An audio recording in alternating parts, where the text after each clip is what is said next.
Baiklah, pada saat ini kita akan segera memulaikan presentasi kita dengan judul materi Merchandise Operation, mata kuliah pengantar akuntansi dari kelompok 6 dengan nama-nama anggota Rahel Tinggoboy, Prilly Lumi, Putri Niastuti, dan Rachel Kairupan. Dosen pengampu, dosen Sinca Nelly Rondono, SE, MMAK.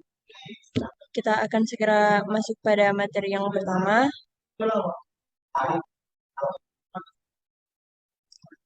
Perusahaan merchandising adalah perusahaan yang membeli dan menjual barang untuk mendapatkan keuntungan. Pedagang grosir jual ke pengecer, pengecer jual ke konsumen. Sumber pendapatan utama merchandise adalah penjualan. Dalam menjalankan proses usahanya, perusahaan dagang mengenal siklus operasi. Siklus operasi adalah kegiatan yang dilakukan perusahaan untuk memperoleh keuntungan. Yang termasuk dalam golongan perusahaan dagang ini antara lain adalah distributor, yang kedua agen tunggal, yang ketiga pengecer, keempat toko swalayan, yang kelima toko serba ada atau toserba, yang keenam pusat barang-barang grosir. Slide selanjutnya akan dibacakan oleh Prilly Lumi. Karakteristik perusahaan dagang. Adapun karakteristik khusus dimiliki oleh perusahaan dagang adalah memiliki aktivitas utama berubah membeli, menjual, menyimpan di gudang penyimpanan, dan kembali menjual. Tidak melakukan proses produksi barang, barang yang dijual langsung dijual tanpa melalui proses pengolahan atau perubahan sedikit pun.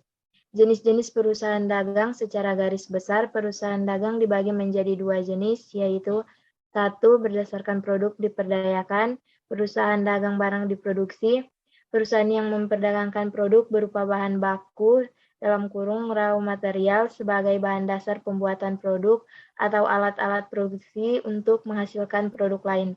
Dua, berdasarkan macam konsumen yang terlibat. Perusahaan dagang besar, wholesaler, perusahaan yang secara langsung membeli produk dari pabrik dalam jumlah besar dan dijual dalam volume yang besar pula.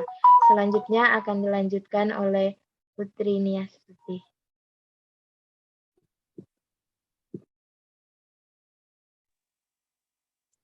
Kegiatan perusahaan dagang dalam catatan maupun prosedur akuntansi perusahaan dagang tidak berbeda dengan perusahaan jasa. Laba atau rugi suatu perusahaan dagang dihitung dengan cara mengurangkan biaya untuk memperoleh pendapatan dari hasil penjualan pada periode yang bersangkutan. Biaya-biaya tersebut meliputi harga pokok, barang yang terjual, dan biaya-biaya operasi yang terjadi selama periode bersangkutan. Profit perusahaan adalah kata kunci untuk menjaga bisnis tetap berkembang. Tanpa profit, perusahaan akan sulit memperoleh keuntungan saat tidak berkembang.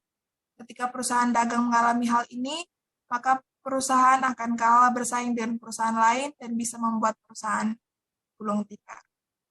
Dan selanjutnya,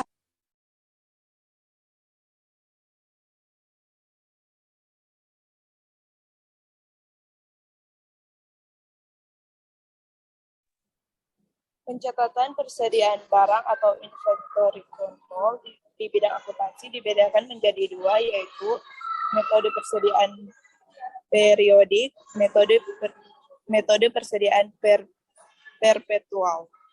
Dalam metode periodik, adanya transaksi pembelian tidak didebit pada rekening persediaan, tapi pada rekening pembelian.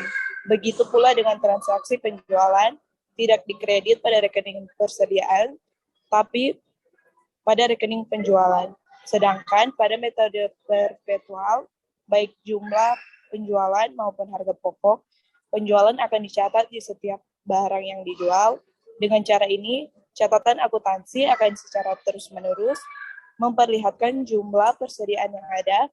Untuk itu, ada baiknya menggunakan jurnal khusus perusahaan dagang yang akan mencatat transaksi dengan jumlah banyak dan sifatnya berulang.